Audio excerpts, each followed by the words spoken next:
And we are back with our little F1 1991 season in AMS2, and today we're here in Montreal at the Ile Notre Dame for the Canadian Grand Prix. Now, in a chaotic opening race at Imola, we saw many high-profile retirements. Alongside Nigel Mansell and Gerhard Berger, both Ferraris retired from that race. Today we want to make up for that, as we will be competing as Alain Prost for the Italian outfit, as they are looking to get back to winning ways after narrowly missing out on the championship in 1990. And this is how we will be going into this race. Ayrton Senna starts from pole once again, and alongside him in row 1 is Nigel Mansell. Then it will be Jean Alesi, Gerhard Berger, Riccardo Patrese, Pierluigi Martini, very strong qualifying for the Minardi driver. Then ourselves Alain Prost in 7th, Nelson Piquet 8th, Bertrand Gachot 9th, then it is Gianni Morbidelli, Andrea De Cesaris, Stefano Modenese, Satoru Nakajima, Johnny Herbert, Mika Häkkinen, Roberto Moreno, Mauricio Gugelmin, Ivan Capelli, Martin Brundle, Eric Bernard, Michele Alboreto in 21st, and then it will be Terry Boutsen, Aguri Suzuki, Mark Blundell, Eric Comas, and Alex Caffey for the rest of the grid. And here we are in our grid spot for the Canadian Grand Prix 1991, and the lights are out and we are underway. And we get a pretty poor start as we get overtaken by Bertrand Gachot and Nelson Piquet going into turn 1. We made it past Gachot once again. He's still alongside and he's Jordan, but now we are ahead going into the first of many chicanes here, as we are trying to find a way past Gianni Morbidelli, which we do. Oh, sorry, no, it's Pierluigi Martini. But we are now up into P7 once more, so back into our starting position. But what a great start from Nelson Piquet, who made it up into P6 as he's trying around the outside of Gerhard Berger, which enables us to slip up his inside. We get a little better of an exit out of that corner towards the hairpin, which is of course one of the best overtaking spots on this track, and we have the inside line, and therefore we make it past the Brazilian, the multiple world champion in his Benetton. This of course will be his final season of Formula 1 racing, and now we are already up into the point scoring positions, into P6, as we get close to Berger, but not close enough to make a move into the final corner. And of course that final corner is pretty fast back in the day, so not too easy to make a move. This is the top 6 going into lap 2 on the bottom left of your screen. You can see them right now, as we are a little early on the throttle and have to avoid Gerhard Berger, which enables Jordan. This probably has to be Bertrand Gachot. He slips through us, so he made it past Piquet going into turn 1. So very strong performance by the Jordan team once more. Actually, this is Andrea De Cesaris, so extremely impressive this one, as well. De Cesaris must have made up like 4 or 5 spots, I believe, in the opening lap, and is now running in the points, but we actually want to get in there, as De Cesaris is now trying it around the outside of Gerhard Berger in the McLaren Honda. But, well, he just doesn't make it past. Ahead of these two is our teammate Jean Alesi, the new Ferrari driver, after impressing in 1990 with the Tyrrell team, as we are alongside Andrea De Cesaris. But, as I already said, into that final corner, it is... I mean, you need the other car to back out of it to make a move, because... this will probably end in tears if you go side by side through there. As De Cesaris seems to be able to go quicker than both Alesi and Berger, which is a little surprising. And I have mentioned that, but the Jordan team really making an impression in their first season in the sport.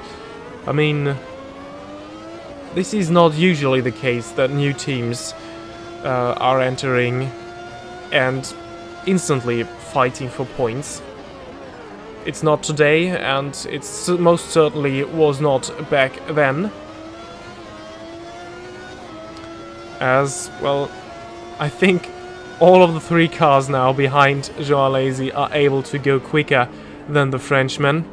As the Cesaris makes it past Gerhard Berger in the hairpin, so the Cesaris up into P5. What a race from him. Now we are close to Berger once again, but not close enough to make any kind of move. Oh, now the Cesaris has to look into his mirror as Berger is looking down his inside into turn 1, but now the Cesaris has the better line for turn 2. We are alongside Gerhard Berger now, but he gets the better exit on the outside, so he manages to stay ahead. Now the first of these chicanes. Oh, as we get a good exit and are now very close to Berger, this may be our chance into the next chicane. Oh, it's late on the brakes, and oof, we run a little bit wide and push Berger almost off the road. Not the cleanest move by us, but we are past now and up into P6. So back into the point scoring positions for us, as we are a little late on the brakes going into that chicane. And now that gives Berger the opportunity to attack us once more, going into the hairpin, but he kind of backs out of it, and now is attacked by Nelson Piquet, who we're able to see in our mirrors. Did he make it past? I don't know, we can't see, but yeah, we managed to stay in 6th. As we see, the Chaser is still trying to make a move on our teammate. Of course, now we will hope that he manages to hold him up a little longer, so we maybe have the chance to make it past both of them. And yeah, he has made it past the Cesaris with another move. The Cesaris now up into P4. What a race by the Italian.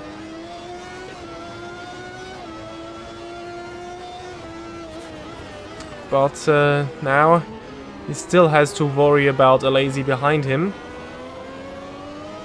I don't know why he is so slow, because the Ferrari, I mean, while not being the best car in 1991, it should certainly be better than the Jordan. Maybe he has a problem as well, as we managed to get alongside Alesi going towards the hairpin, and I believe even ahead of the hairpin we make it past. He was really struggling in that chicane, and we're now up into P5, and of course are looking to make it past the Cesaris once more. As well, impressive as his performance is, we really should be ahead of him. Going into the final corner, maybe if we get a good exit here, we may be able to try something into turn 1, which we do. We have to go for the outside as he blocks the inside line there. Late on the brakes, leaving him enough space on the inside, and we make it past. Now running a little wide through the second part of that corner, and the Cesaris is looking down our inside towards the next chicane, but we managed to stay ahead and are now setting after the Williams of Riccardo Patrese, the winner of the San Marino Grand Prix, who is 2.6 seconds ahead of us. And a couple of laps later, we made a couple of tenths up on Riccardo Patrese, but not too much. We're pretty much going the same pace. Sometimes we are maybe 1 or 2 tenths quicker. But another thing that has happened is that Nigel Mansell was already in for his first pit stop, so he's probably going for a 2-stop strategy, as we are right now in lap 9 and about to start lap 10. And ahead of us we see Patrese and Senna coming in for their first pit stop as well, so they're probably all on a 2-stop strategy. We are trying to go for just 1 stop, as we are now starting lap 10 in the lead of this race. And behind us is Nigel Mansell, who managed to even come out in P2 now, and he's 12.9 seconds behind us. So after our pit stop, he will still be ahead. And now we're encountering the first issue as we are having to lap some slower cars. This was Alex Caffey in the footwork we just passed. And now ahead of us we see March. I believe this is even Capelli, whom we have to brake past. As back in the day, giving way for faster cars was not really that big of a thing, so we had to fight a little bit against lapped cars.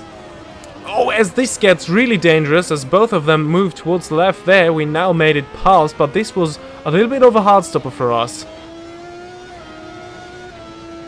And going into lap 17, Mansell closed the gap now to 9.7 seconds, and we encounter the next bunch of lapped cars as we plan to do our pit stop this lap. We probably should have done it the lap before, because now we have to well, get through that bit of cars as we have both Ligiers now ahead of us,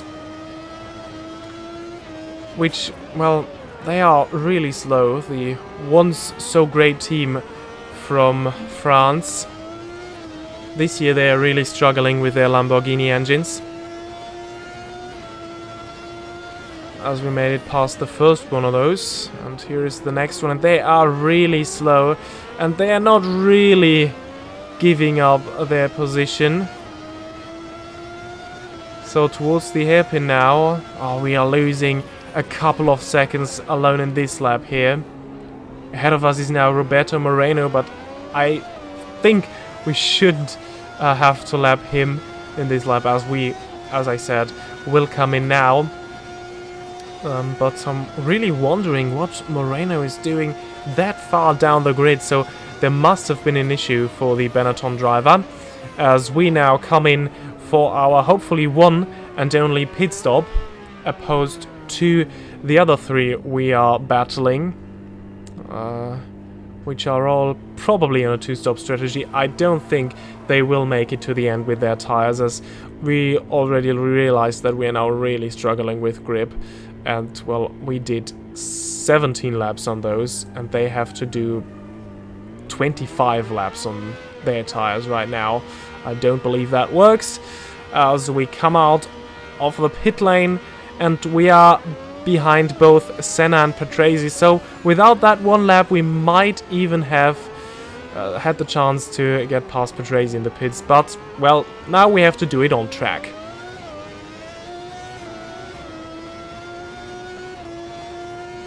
Well, and this is another couple of laps later. We are going the same pace as Patrese once more, so not that spectacular of a race, as what we supposed would happen just happened. Senna came in for his second pit stop, so he dropped out of P3 actually he was, because there is still our teammate Jean Alesi running ahead of us, who still hasn't pitted, so he is on a one stop, but I don't know why he's staying out that long.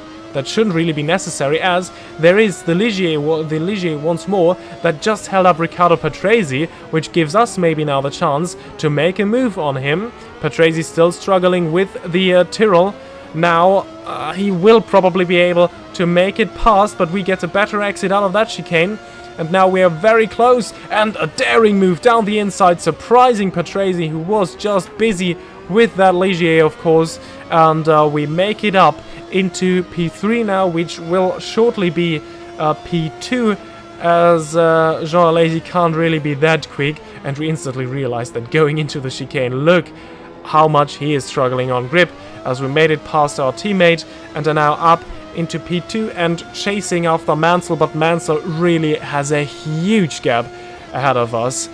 So, yeah.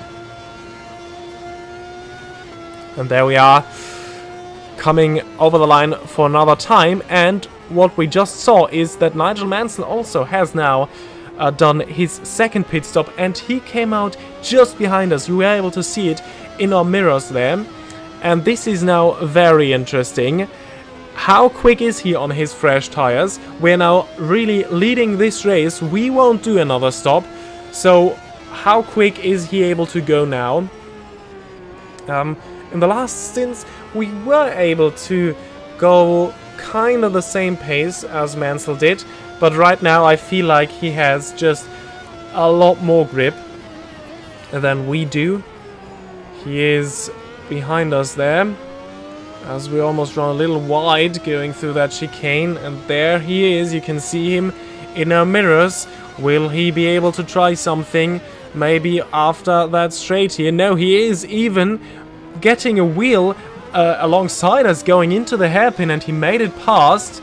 I don't know if this was the best of moves, because now we could get the counter-attack done on that very fast bit, as we are alongside Nigel Mansell and going into the final corner, and Mansell really not backing out of that one at all. So we did, and he powers himself past us and back into the lead of this race. Impressive battle, but an even more impressive overtake there by Nigel Mansell.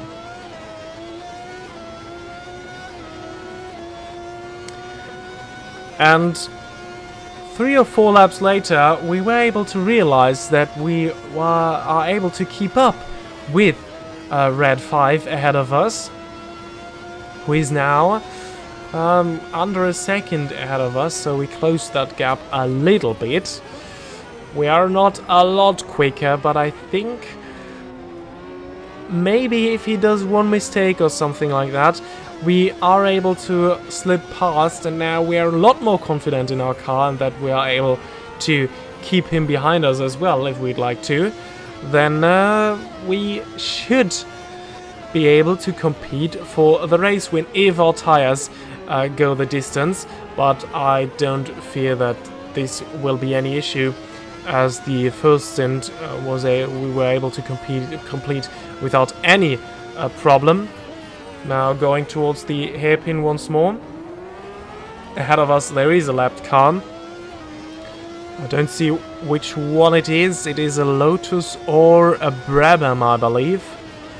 Both two big names and big teams that are now struggling at the lower end of the grid. Maybe the lower midfield at least. But we are not really interested in them. All of our attention goes to Nigel Mansell, who is now being held up by that Tyrrell, and he hit the curb on the final chicane there, which really hampered his exit, as we made it past, and even made it past the Brabham as well. And now he is still stuck behind him, so we even managed to get a little bit of a gap between ourselves now back into the race lead and Nigel Mansell. But that gap didn't stay for long, as we run a little wide through that chicane once more, and there he is.